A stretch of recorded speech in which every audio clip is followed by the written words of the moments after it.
Ik ben hier bij het nieuwste restaurant van Jamie Oliver, Jamie's Italian, om te praten met de leukste chef ever, Jamie Oliver. Ga je mee? Hello, Janneke. Hello, Jamie. How are you, darling? Lovely to see you again. Wow! Is this from the book? Welcome. These cured meats and bits and pieces. Brilliant. Are you hungry? Yes, but first we're going to talk. Okay, fair enough, fair enough.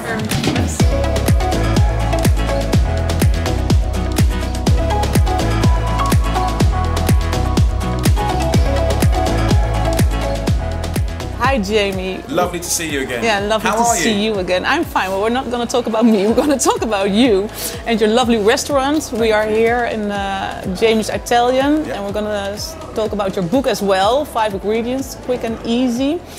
How do you do it? How do you make of everything a success? Well, first of all, the secret is everything's not a success. You know, I reckon I screw up royally about 40% of everything I do. But, you know, hopefully you don't hear about it. The truth is that, though. And I think also as you get older, learning to learn from your mistakes and embracing them and not being shy or embarrassed about them. Like, you know, trying something is not a crime and failing is not a crime, but not learning is. And really, ultimately, my message is always the same. It's about how do we get more people to cook. And is this book the ultimate guide for... Well, I wrote that book. I wrote it to be the most accessible book I've ever written. What is the philosophy behind the book?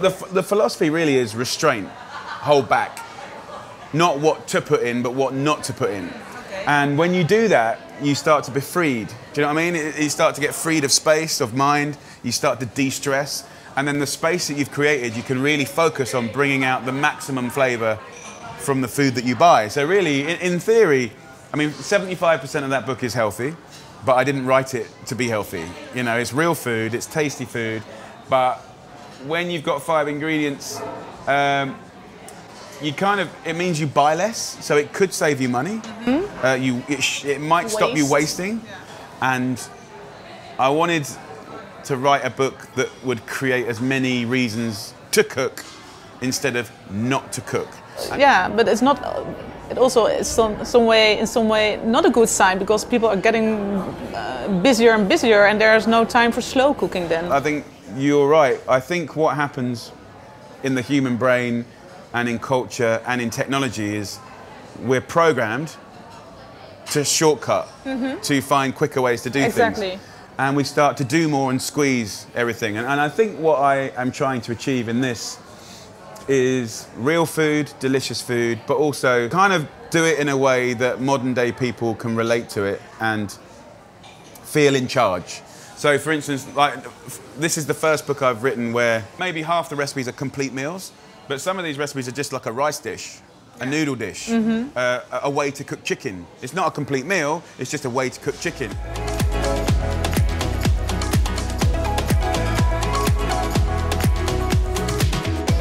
I was just thinking, is it by any coincidence that there are 5 ingredients because of my your 5 kids? No, no. I actually, to be honest, I wrote the book for 4 ingredients. So I got about 70% through the book. And then I just thought, look, they're good. They're good recipes, but it's not good enough.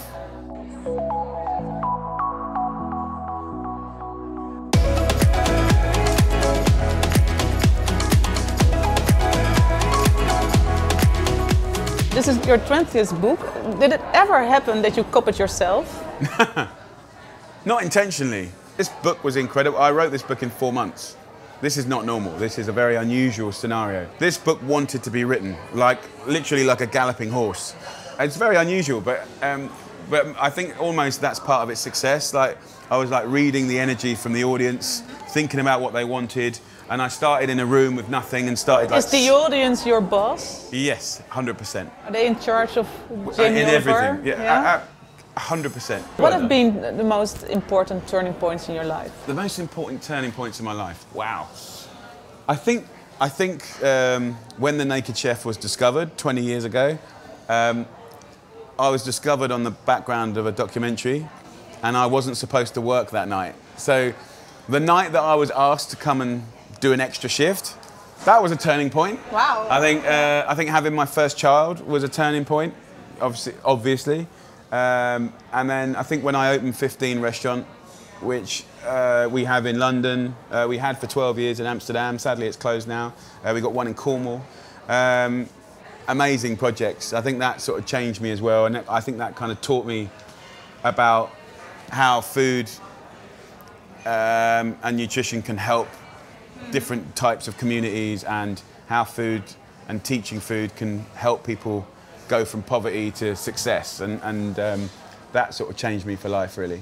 And with a father like you, your children must be the easiest eaters in the world. They're right? pretty good eaters. Yeah. My kids are pretty good eaters. It doesn't mean they're not a pain in the ass on a regular basis. I mean, I think kids are kids, so their tastes are changing, their brains are changing, their emotions and attitudes are changing. You've got to keep an eye on what, you know, boys and girls are eating at different ages, and you're trying to get the good stuff in them. And of course, the best way to inspire them is to grow and to have fun and include them. And of course I do all those things, but even still, they can challenge you.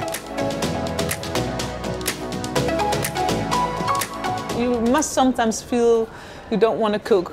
Never, ever. Never ever? Never. Oh wow. For me, part of winding down is cooking. And if you're confident with cooking, you don't have to cook something stressful. That's why, you know, in the book, there's dishes that you can put together in 3 or 4 minutes, and then you put in the oven for an hour or exactly. 2. That's not stressful. That's easy. It's a creative process of this book, different from the other books. Yeah, I mean, I basically started with an empty room. I stick bits of white paper on the room and create the chapters. So I knew I wanted a vegetarian chapter. I knew that most people like want to look up things, go right, chicken, beef, salads, pasta.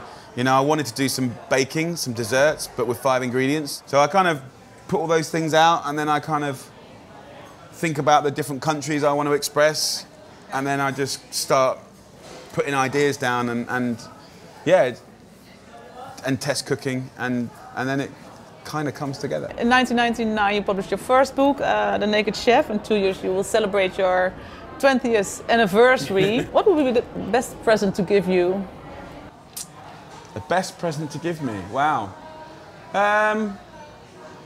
The best present I could dream of in the world would be that every child in every country is taught at school about food, where it comes from, how it affects their bodies, to learn 10 recipes to save their life, to understand that when you put a seed in the ground and give it some light and water, that you can grow incredible things. And I think, honestly, and how to budget and understand the basics of nutrition.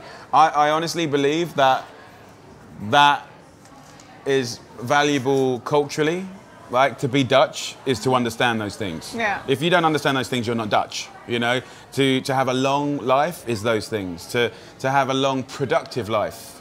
To do well at school and to flourish is those things. And sadly, I think sometimes in countries around the world, they think that dream that I have is a luxury or middle class, or, do you know what I mean? And I don't. I think it's fundamental. I think now mums and dads work hard. Mm-hmm.